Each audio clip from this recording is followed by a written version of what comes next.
Hello, my name is Stephen Porter and welcome to this Londonderry Bands Forum podcast for Good Relations Week. The title of this podcast is An Outside Perspective, as I'm joined by Sean French, a PhD student from Cambridge University, who has engrossed himself in the past year and a half in the marching band culture and has actually gone to practices and ended up parading with bands.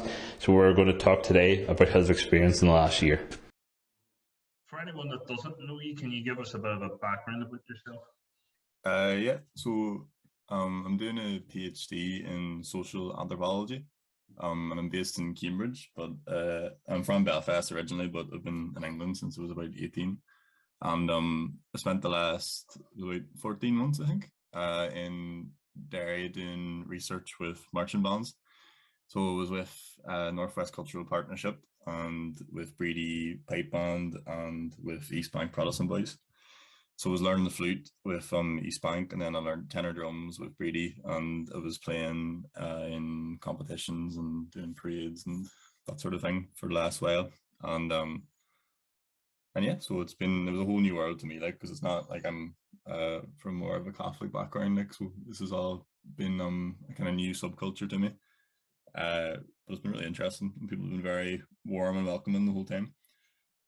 Which I wasn't expecting beforehand, So it's been nice. I was surprised at how warm the reception was overall, So even I know you saying about religion sort of thing, but even as a sort of a student and a PhD student, did you think there was sort of like might be a bit of like hesitancy to speak to you? I don't know. I mean, I think there was a bit for some people. I don't think anybody saw it as a negative thing necessarily, though. It was just more, I think people might have been nervous about being interviewed sometimes. More worried that they were gonna say the wrong thing or, kind of get it wrong. But that wasn't really my approach going into the interviews. A lot of what I was just looking for was people's personal experience of things, So there wasn't really a right answer or a wrong answer. But I think people were maybe a bit worried it was going to be like a test of them, So I don't know. I mean, I think people commented on it a lot in terms of the whole, university thing and doing a PhD and that sort of thing. But I don't think people thought it was like a bad thing, It was kind of, people were fine with it, I think people thought it was strange. They were wondering why I would be interested in the first place and why I would want to do it, which is fair enough because it is kind of a strange thing to do. Well, why were you interested, Sean?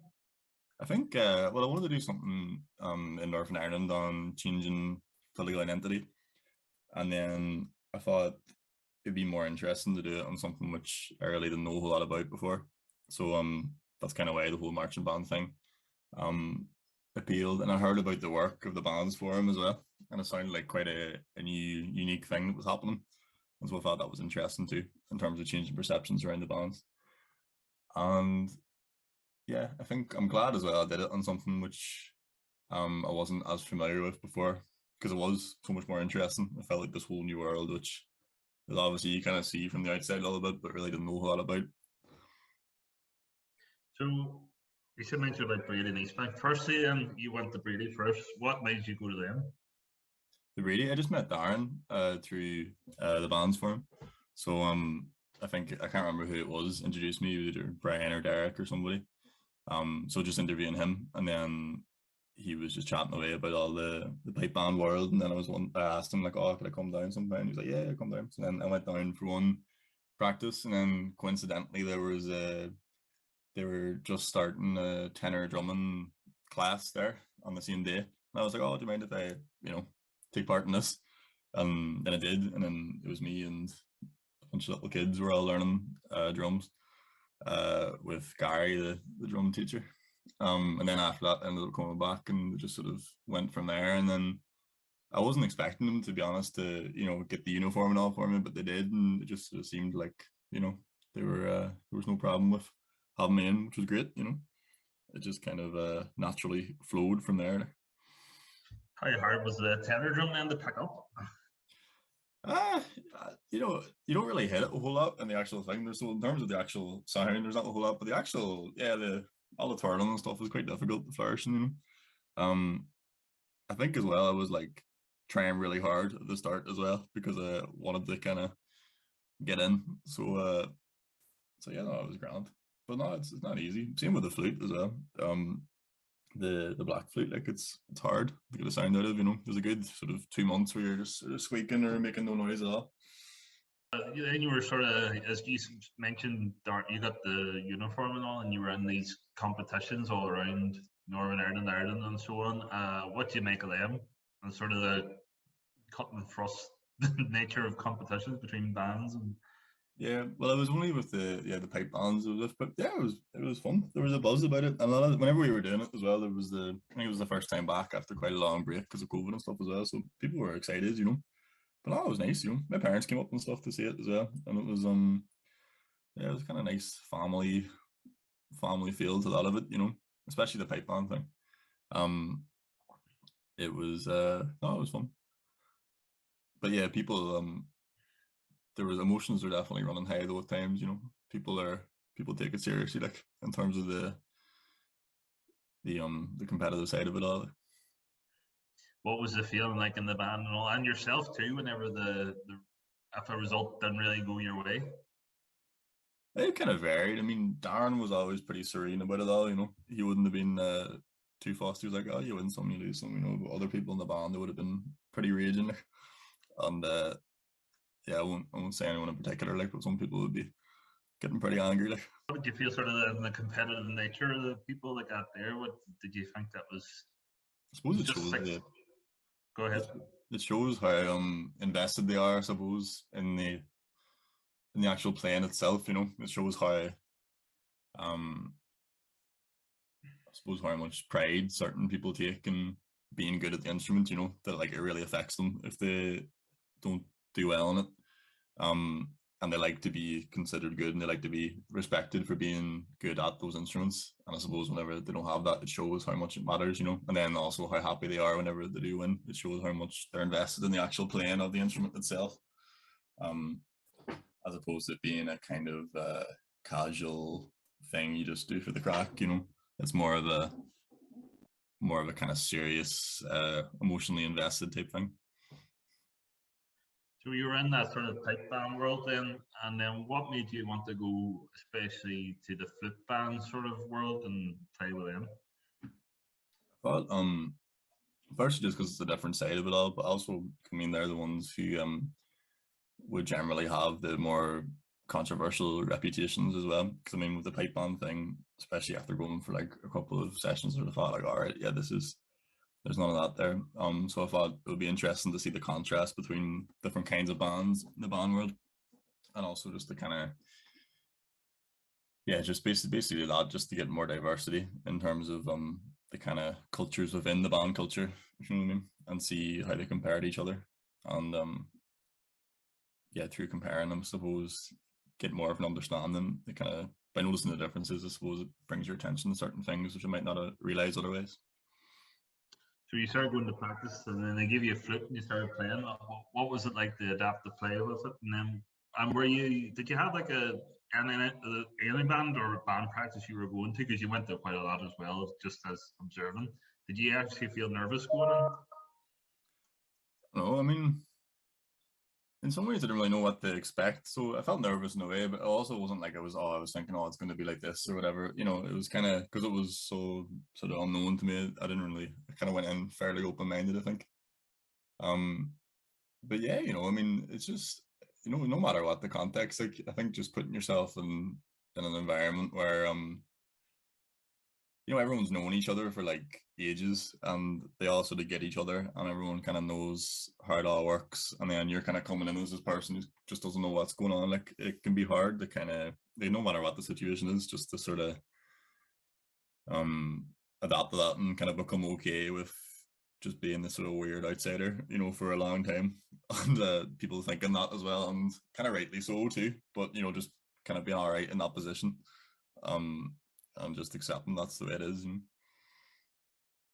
So how you mentioned about the first couple of months was harder to get, and then of course East Bank as well play all the tunes out of their head. So how hard was it to learn really with them? And yeah, no, I thought it would be a lot easier if they had sheet music.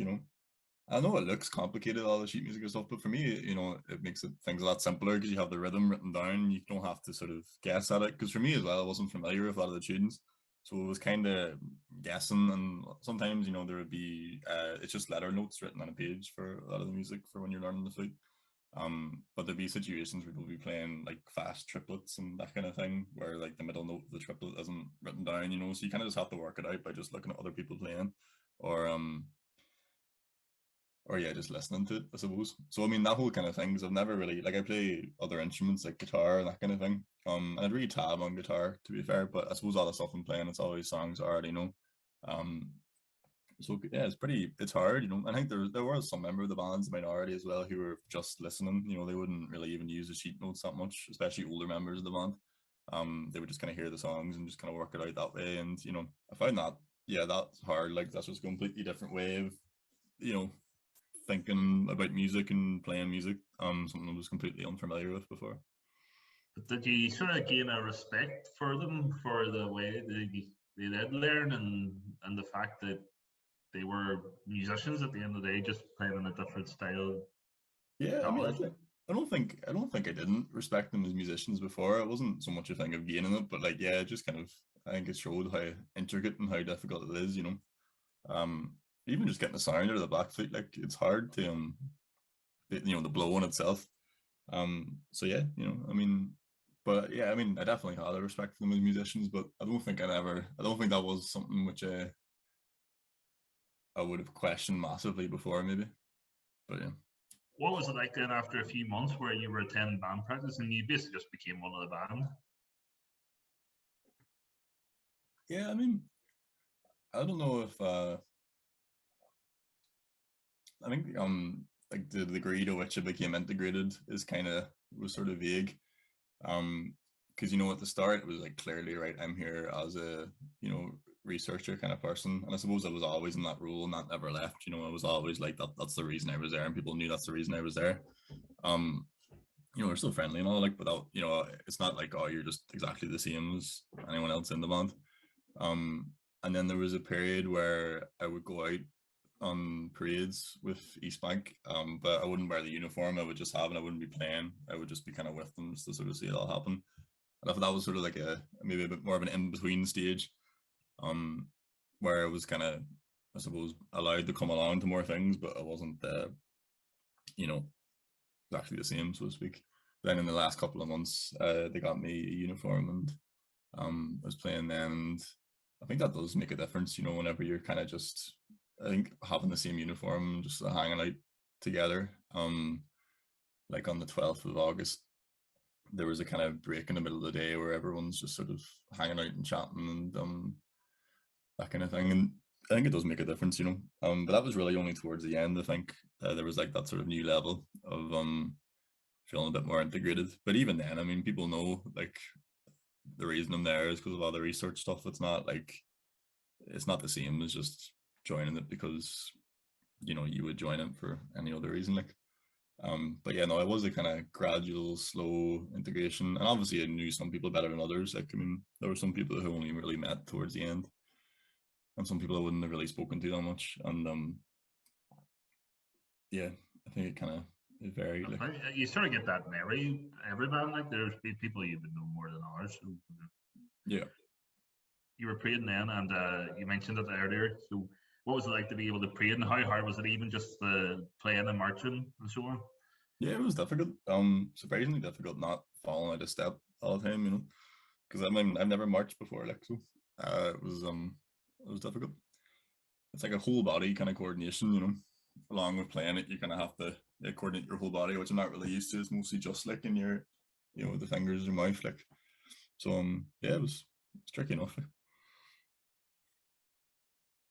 Did you expect that whenever you started going to band practices and stuff, and a couple of years before, did you expect to be praying, and what did you think about taking part in the parade, the occasion and so on, the crowds and all that sort of stuff? No, I wasn't expecting to be praying at all. Like, I didn't really think I would ever get to that level, to be honest. Like, but people, that's kind of what I was saying at the start. People were surprisingly just welcoming and warm and all, like, and I wasn't expecting that degree of it. Like, and I think part of it maybe is just how long I was there for as well. Like, you just sort of inevitably get to know people better, and they get to know you, like, and You know, because I mean, with East Bank, it was only after about 10 months or so, like that, I really would have been out parading with them. I suppose I had to learn the flute as well, but still, you know, it's uh, I think just the length of time, I suppose, it makes it easier to get to that stage. Like, but no, I wasn't thinking I was going to be able to. Like, uh, I wouldn't have really expected it to, though. I wouldn't have thought there was anything wrong, to be honest, if they have not wanted me to do that, because at the end of the day, like, I mean, I'm coming into this thing as an outsider, like, and it's for my own research is why I'm doing this. So I mean, I'm just grateful to have had any sort of, you know, access at all, anyone to do interviews with me and speak to me and stuff like. So, you know, I think my expectation was quite low at the start. So, but no, people were lovely in the end, you know. So yeah, far exceeded anyway expectations. What do you think then when you had to leave it all behind and then go back to university or back to Cambridge and all? Yeah, You sad. miss it?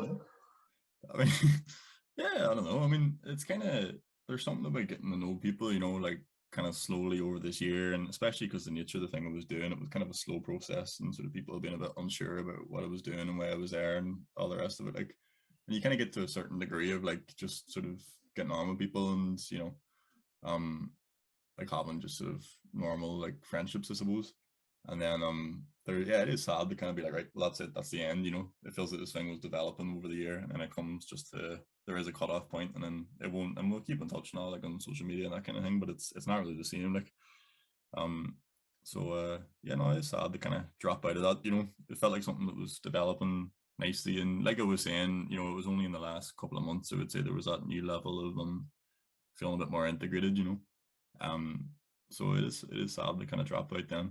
And I think as well, going back to university life after having a year of doing more practical things, you know, um, it kind of, it's hard to adapt to sitting in a library all day again, you know. Do you ever think then you could go back to something like that in the future?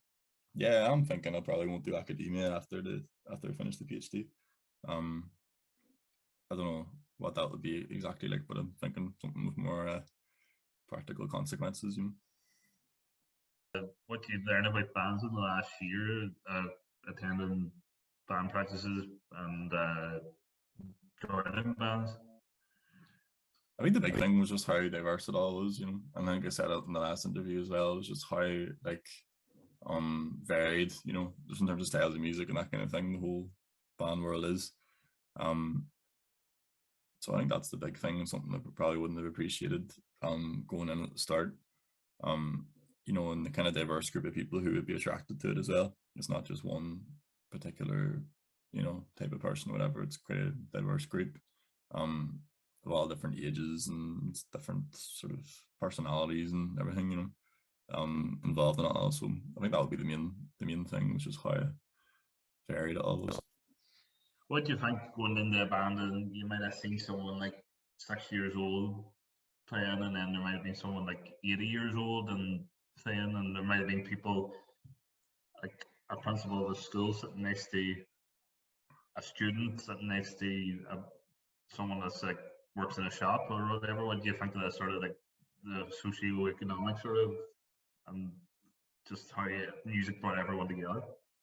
Yeah, I mean, with the socioeconomic stuff, like, I mean, I think though it definitely was very much a like working class kind of an entity to a lot of it. You know, it depends on the band, I think, but I mean, I think a lot of people, there was a bit of variation, but I think most people probably would have been like, no, I'm working class, like, and so I mean, I think maybe it depends on the style of music and stuff, but I mean, definitely amongst the Blood and Thunder stuff, it is very much like that. I suppose with the pipe band, I mean, it was more varied, like, um, so yeah, I think with the pipe band, it's more of a kind of countryside sort of feel. Maybe is a bit of a uniting thing.